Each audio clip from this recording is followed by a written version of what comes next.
Alhamdulillah. Alhamdulillahilladzi hadana li hadza wa ma kunna linahtadiya laula an hadanallah.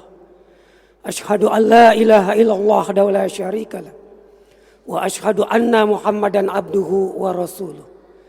Allahumma shalli wa sallim ala sayyidina Muhammadin wa ala alihi wa sahbihi ajmain, amma ba'du. Fa ya ibadallah ittaqullaha haqqa tuqatih wa la tamutunna illa wa antum muslimun. Ma'asyiral muslimin, salat Jumat yang rahmati Allah Subhanahu wa taala. Tiada kata yang paling indah selain puji dan syukur kita panjatkan kehadirat Allah Subhanahu wa taala. Allah yang Maha Agung, yang membuat status manusia kecil, penuh harap, penuh minta dan tidak pernah putus harapan. Allah yang Maha Kasih tidak pilih kasih, dan Allah yang Maha Sayang, sayangnya tidak terbilang. Pada siang hari ini kita dihimpun dalam kemuliaannya, melangkahkan kaki, mengayunkan tangan, bersambung rasa, bertaut hati, duduk bersama di Masjid Adikra ini dalam rangka untuk melaksanakan salah satu kewajiban kita, salat Jumat di masjid yang mulia ini.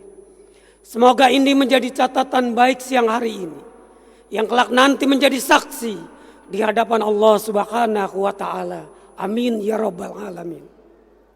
Salawat dan salam kita sampaikan kepada baginda Rasul, seorang reformer dunia, ilmu pengetahuan dan teknologi, yang berkarakter malaikat luas cakrawala berpikirnya, tersabar orangnya, termulia akhlaknya, berhati berlian, bermental baja, sehingga dalam tempo 23 tahun beliau sanggup merubah struktur kehidupan bangsa Arab dari zaman kegelapan robani menjadi terang benderang pancaran ilahi. Pantaslah Michael Haq di dalam sebuah bukunya, pengarang 100 tokoh dunia, dia meletakkan nama Rasulullah terdepan dari tokoh dan terpengaruh di dunia.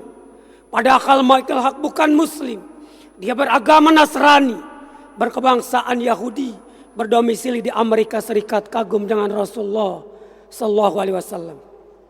Hadirin rahmati Allah Subhanahu wa taala. Mari sama-sama kita meningkatkan kualitas ketakwaan kita kepada Allah dengan sebenar-benarnya takwa, intisalul awamirillahi wastinabu nawahi, melaksanakan segala perintah Allah dan meninggalkan segala larangannya. Takwa merupakan realisasi iman yang harus dimanifestasikan dengan perbuatan yang menghasilkan amal soleh.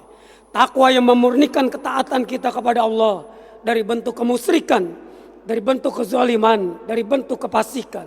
Bahkan takwa itu sendiri harus dapat mewarnai kehidupan kita sehari-hari. Hadirin rahmati Allah Subhanahu wa taala. Satu dialog indah di dalam buku Kekuatan Berzikir yang dikarang oleh almarhum Kiai Muhammad Arifin Ilham.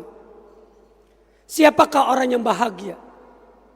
Lalu beliau menjawab, orang yang bahagia orang yang paham dalam hidupnya.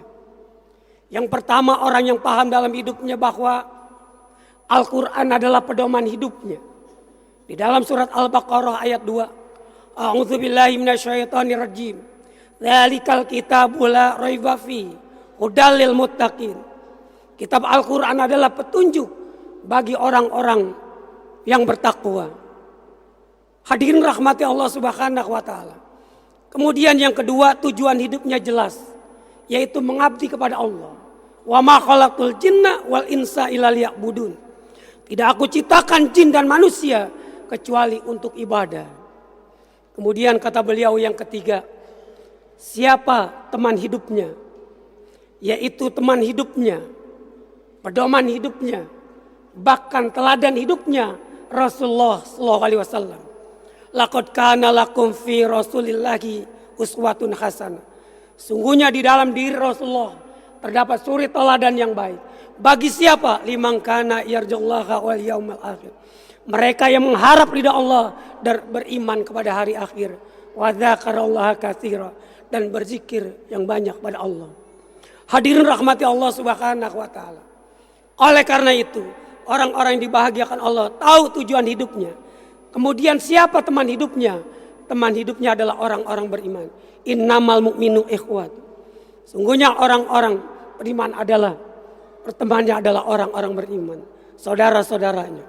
Bahkan Rasulullah sudah menjelaskan bahwa kita harus harmonis dengan orang mukmin, karena orang mukmin adalah saudara kita. Tapi beda sekarang. Rasulullah sudah menjelaskan asyidda walal kufar, tegas terhadap orang kafir. Ruhama'u bainakum, kasih sayang dengan orang-orang beriman. Tapi kenyataannya mereka bermesraan dengan kafir. Tapi dengan orang-orang mukmin selalu curiga. Hadirin rahmati Allah Subhanahu wa taala. Lalu musuhnya siapa? Jelas musuhnya setan. Innahu lakum aduwwum mubin. Sesungguhnya setan adalah musuh yang nyata.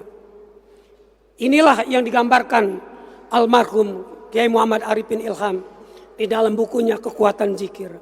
Hadirin rahmati Allah Subhanahu wa taala. Karena kebahagiaan ini merupakan dambaan kita untuk bahagia di dunia dan di akhirat. Dan terakhir tujuan hidupnya yaitu bahagia di dunia dan di akhirat. Rabbana atina fid dunya hasanah wa fil akhirati hasanah wa qina adzabannar.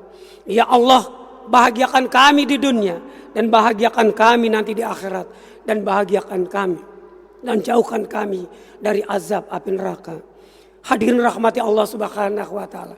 Semoga kita yang hadir Allah bahagiakan kita di dunia dan di akhirat. Barakallahu li wa lakum fil Qur'anil azim wa nafa'ani wa iyyakum bima fihi minal ayati wa dzikril hakim wa taqabbala minni wa minkum tilawatahu innahu was-samiul alim. Aqulu qouli hadza wa astaghfiru wa lakum wa li sairil muslimina wal muslimat wal mu'minina wal mu'minat fastaghfiruhu innahu wal ghafurur rahim.